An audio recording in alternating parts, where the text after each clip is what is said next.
I want to begin with an uncomfortable proposition. Russia is now waging a two-track war. One track is the grinding battlefield in Ukraine, the other is a rolling hybrid campaign aimed at Europe's cohesion, infrastructure and confidence. We should prepare for a long conflict of pressure and probes rather than a tidy peace conference. Consider the diplomatic theatre we have seen. The mooted Trump-Putin reprise in Budapest for the 28th of October has been cancelled. Moscow would not accept a ceasefire on current lines, insisting on maximal aims, Ukrainian surrender, demilitarization and the fiction of denazification. In parallel, Washington has tightened sanctions on core Russian energy firms. The Alaska meeting in August yielded recognition for Putin, no concessions by him, and he promptly pressed for limits on Western arms to Kyiv. This is not positioning for compromise, it's pressure for capitulation. On the battlefield, both armies bleed, but the strategic vectors differ. Ukraine strikes deep to degrade Russia's refineries and logistics, while Russia hammers cities and power grids. Analysts at RUSI describe this as a modern strike competition in which long-range precision weapons and air defence density decide tempo and morale. NATO, they note, still lacks the surface-based air defence mass to handle the kind of multi-axis salvos Russia can generate. This is the context in which any British discussion of homeland defence must begin, and we must have that discussion. Now to the hybrid track. Expect more drones nosing at NATO borders, more GPS spoofing, more opportunistic sabotage, more probing of energy and data cables in the North Sea and Baltic.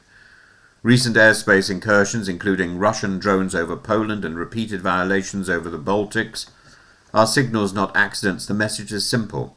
Europe and Ukraine are one theatre, and Russia doesn't respect the boundary. What then of the UK's defences? We have good kit, but not enough of it, and some critical gaps. At sea, the Royal Navy's Sea Viper on Type 45 destroyers can track, target and kill air threats at ranges over 90 miles. This year, HMS Dragon shot down a supersonic target in a first for the fleet, and upgrades now in train add a ballistic intercept envelope. Excellent news, but numbers matter and ships cannot be everywhere. On land, Sky Sabre replaces Rapier, integrates capable radar and command nodes and can guide multiple interceptors simultaneously. Star Streak gives a fast, short-range, jam-resistant sting. Again, quality is real, density is not. In the air, the RAF's E-7 Wedgetail fleet is the crown jewel for wide-area detection, but the order was cut to 3 aircraft and entry to service slipped.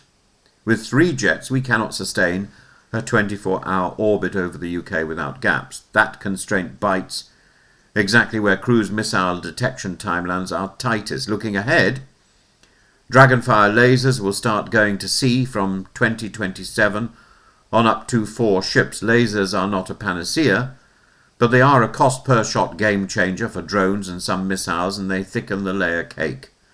The political test is delivery on time and at scale. Ministers have woken up to the problem. The Strategic Defence Review commits to up to £1 billion for Homeland Integrated Air and Missile Defence, with an explicit shift to treat the home base as a target set, not a sanctuary. Parliament's research brief makes the same point and warns that fixing coverage will be costly and slow. Meanwhile, the UK remains tied into NATO's integrated air picture and has signed the European Sky Shield initiative to pool ground-based defences, including anti-ballistic options. Those are sensible moves. They are not yet mass. Here is the hard truth civilians dislike but professionals accept. You cannot dome a country the size of Britain. Even Israel cannot dome all of Israel. The rational approach is layered risk management. Harden what you might fight from, protect what you cannot replace quickly, and keep a mobile reserve to backfill when the raid gets through.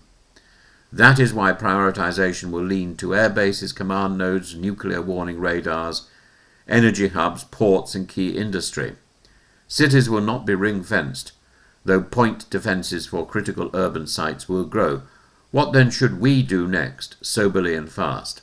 We should buy time with sensing Our immediate shortfall is not only interceptors but wide area persistent detection. Accelerate multi-sensor early warnings. Move deployable long-range radars, rapid delivery of wedge-tail and interim airborne solutions to close the orbit gap. The logic is straightforward. You cannot shoot what you do not see early. We need to thicken the lower layers, cruise missiles and massed drones, saturate gaps, expand Sky Sabre numbers, add medium-range batteries and surge cheap counters for drones, including electronic warfare and high-rate guns. Lasers will help from 2027, but the bridge to 2027 needs metal and microwaves now. We need to exploit alliances ruthlessly. We need to make more alliances. NATO's integrated air and missile defence works only if we close the seams. ESSI gives a procurement spine across short, medium and long range. The UK should be sharper. It should be a sharper, it should be a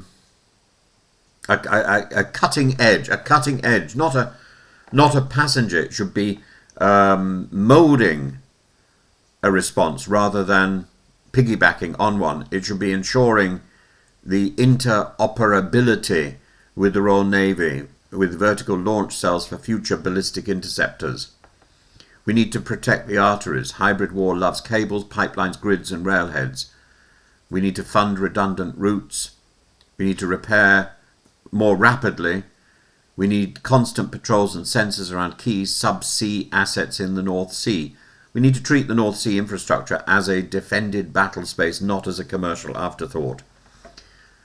And back to the Ukraine, we need to support the Ukraine. Every S-300, every Buk, every NASAMS that Russia must hold back for Belgorod is a system not used against Kharkiv. Supporting Ukraine's drone and missile industry is not charity. It is forward defence of Britain. The UK has begun to finance air defence missiles from Russian asset interest and to co-produce drones. We need to stay that course. Finally, a word on Putin's theory of victory. He believes time, terror and Western fatigue will give him what manoeuvre did not.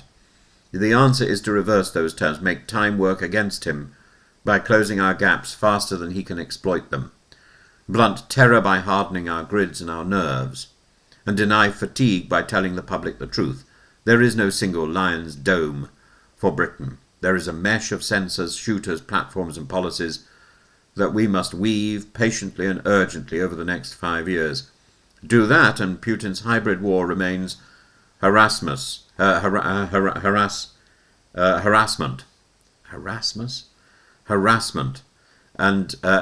not power. Fail and we will learn the oldest lesson in strategy. The enemy chooses the time and place if you leave him the initiative. The choice is ours now, and our choice to defend ourselves and to defend our allies. Oh, and while I'm at it, somebody in the comment section has questioned my varying pronunciation of Putin or Putin. Well, there are a variety of pronunciation depending on which language one is favouring. And having lived in Russia, it's very easy to confuse pronunciations. And while I'm talking, I often, running through my mind, is thought, oh, I must pronounce this in this particular way for this particular audience. And inevitably I make mistakes, and I'm sorry about that. But my pronunciation of Mr. Putin will continue to vary, I strongly suspect.